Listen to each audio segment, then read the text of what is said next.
नमस्कार दोस्तों, स्वागत है आपका टीवी 24 नेटवर्क में और मैं हूं Ajay Sinha. One nation one election पे क्या बीजेपी की सरकार फंसती हुई नजर आ रही है? क्या वन नेशन वन इलेक्शन पर बीजेपी को अपने ही सांसदों का साथ नहीं मिल रहा है? और जिस तरह से ईवीएम का मुद्दा विपक्ष उठा रहा है, तो क्या संसद में अमित शाह और लोकसभा अध्यक्ष ने भी अब मशीन की जगह पर्ची से वोट डालने की बात कह दी है? ये तमाम तरह की बातें निकल कर आ रही हैं, क्योंकि आज लोकसभा में वन नेशन वन इलेक्शन का जो बिल था वो पेश किया गया, उस पर वोटिंग हुई। वोटिंग बीजेपी के पक्ष में रही, सरकार के पक्ष में रही, लेकिन उसके बाद तमाम तरह के सवाल खड़े होने लगे। सवाल ये खड़े होने लगे कि बीजेपी की बात ही बीजेपी के सांसदों ने नहीं मानी है और अब बीजेपी नोटिस जारी करने जा रही है। दरअसल आज वन नेशन वन इलेक्शन का बिल पेश किया गया, उस पर वोटिंग हुई और वोटिंग में 269 वोट बीजेपी यानी सरकार के पक्ष में, यानी वन नेशन वन इलेक्शन के पक्ष में गए। वहीं 198 वोट उसके अगेंस्ट गए, वन नेशन वन इलेक्शन के अगेंस्ट गए।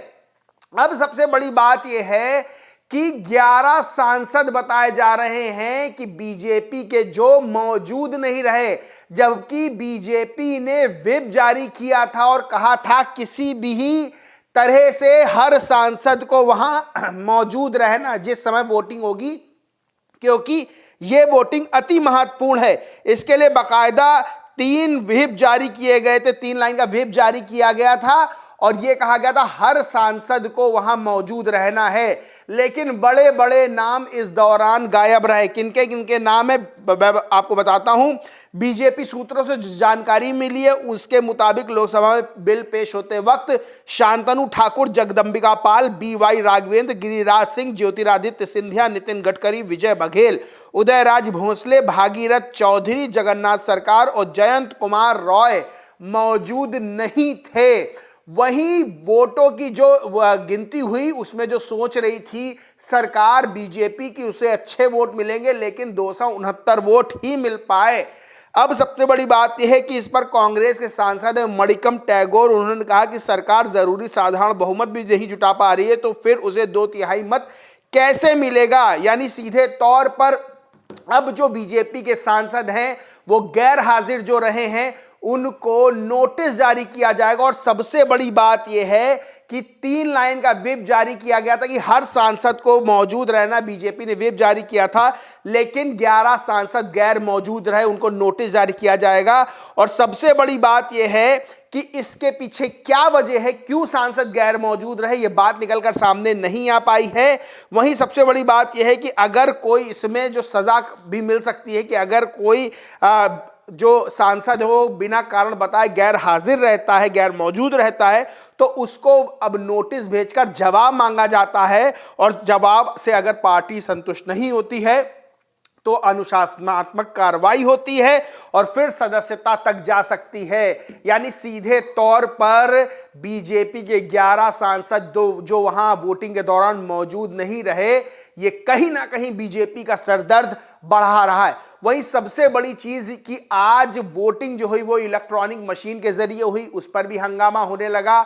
और सबसे बड़ी चीज यह है कि इसमें अमित शाह को बोलना पड़ा। उन्होंने कहा कि अगर इलेक्ट्रॉनिक वोटिंग से, इलेक्ट्रॉनिक मशीन से वोटिंग के लिए रजामंद नहीं हो रहे सांसद, तो फिर पर्ची से भी वोट डाल सकते हैं। इस पर लोकसभा अध्यक्ष ने कहा कि जिसका वोट, जिसको लगे कि उसने गलत वोट डाल दिया है या वोट में कुछ गड़बड़ हुई है, तो अपना पर्ची से भी वोट डाल सकता है।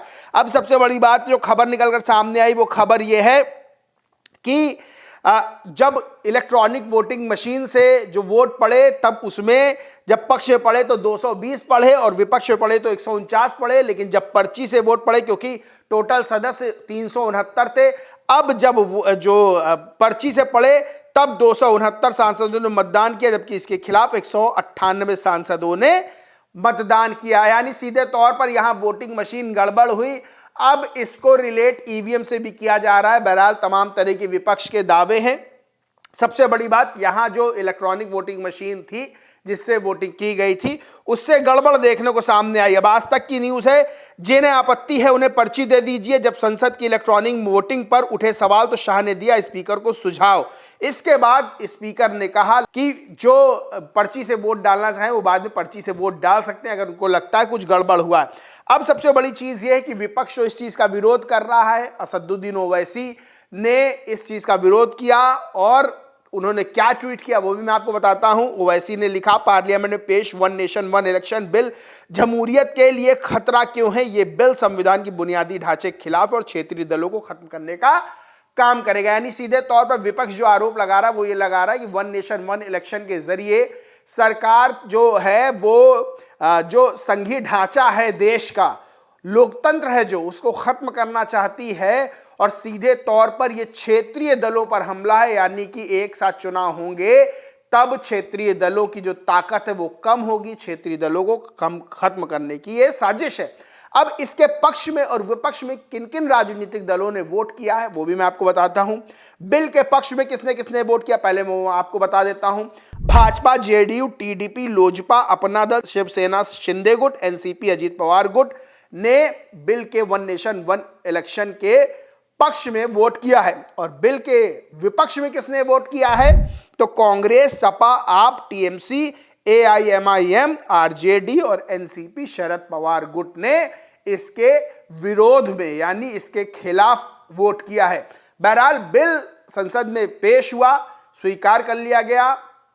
अब सबसे बड़ी बात यह है कि सरकार ने तो दिखा दिया कि उसके पास 269 सांसदों का समर्थन है, one nation one election bill को समर्थन है। अब ये बिल जो है वो जेसीपी के पास जाएगा, उसका गठन किया जाएगा, ये आगे की बातें हैं। लेकिन सबसे बड़ी जो दो चीजें हैं वो ये कि एक जो वोटिंग हुई थी इलेक्ट्रॉनिक वोटिंग मशीन से, वो कहीं ना कहीं कथित तौर पर फेल साबित हुई। पर्ची से वोटिंग हुई और पर्ची से वोटिंग होने के बाद सही आंकड़ा निकल कर सामने आया, 269 पक्ष में वन नेशन वन इलेक्शन के और 198 विरोध में वन नेशन वन इलेक्शन के। वहीं 3 लाइन का व्हिप जारी करने के बाद भी बीजेपी के 11 सांसद गैर मौजूद रहे, जिनको बताया जा रहा है कि अब नोटिस जारी किया जाएगा और पूछा जाएगा कि भाई आप क्यों गैर मौजूद रहे, क्योंकि इतना महत्वपूर्ण मुद्दा था। इसमें सरकार को ज्यादा से ज्यादा जो सांसद हैं उनका समर्थन चाहिए था, लेकिन 11 सांसदों की गैर मौजूदगी कई सवाल खड़े कर रही है। TV9 की न्यूज भी है, लिखा है one nation one election bill, Gadkari, Scindia, Giriraj समेत ये 11 सांसद रहे गायब। अंदर लेगा, केंद्र सरकार ने लोकसभा में one nation one election bill पेश कर दिया। बिल को जिस समय लोकसभा में पेश किया गया उस समय बीजेपी के 10 से ज्यादा सांसद सदन में मौजूद नहीं थे, जबकि पार्टी ने सोमवार की शाम को ही अपनी सभी सदस्यों को लेकर 3 लाइन का व्हिप जारी किया था। बहरहाल वन नेशन वन इलेक्शन ऐसा मुद्दा है जो देश में इस वक्त चर्चा में बना हुआ है।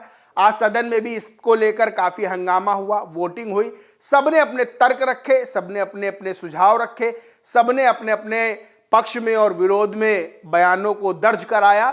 बहरहाल ये दो चीजें ऐसी हैं वन नेशन वन इलेक्शन को लेकर, एक बीजेपी सांसदों का गायब रहना, गैर मौजूद रहना संसद में वोटिंग के समय, दूसरा इलेक्ट्रॉनिक वोटिंग मशीन के जरिए जब वोट हुए तब सही आंकड़ा निकलकर सामने नहीं आया, लेकिन जैसे ही पर्ची से वोट हुए तब सही आंकड़ा निकलकर सामने आया। बहरहाल वन नेशन वन इलेक्शन को ही विपक्ष के विरोध का सामना करना पड़ रहा है, वहीं सरकार पूरी तरह से तटस्थ है कि इसको लागू कर दिया जाएगा। सबसे बड़ी बात यह है कि 2029 और 2034 तक वन नेशन वन इलेक्शन के तहत चुनाव जो है पूरे देश में कराने की बातें भी अब हो रही है। बहरहाल दोस्तों, इस पूरे मामले पर आप क्या सोचते हैं, क्या मानते हैं, कमेंट करके जरूर बताएं।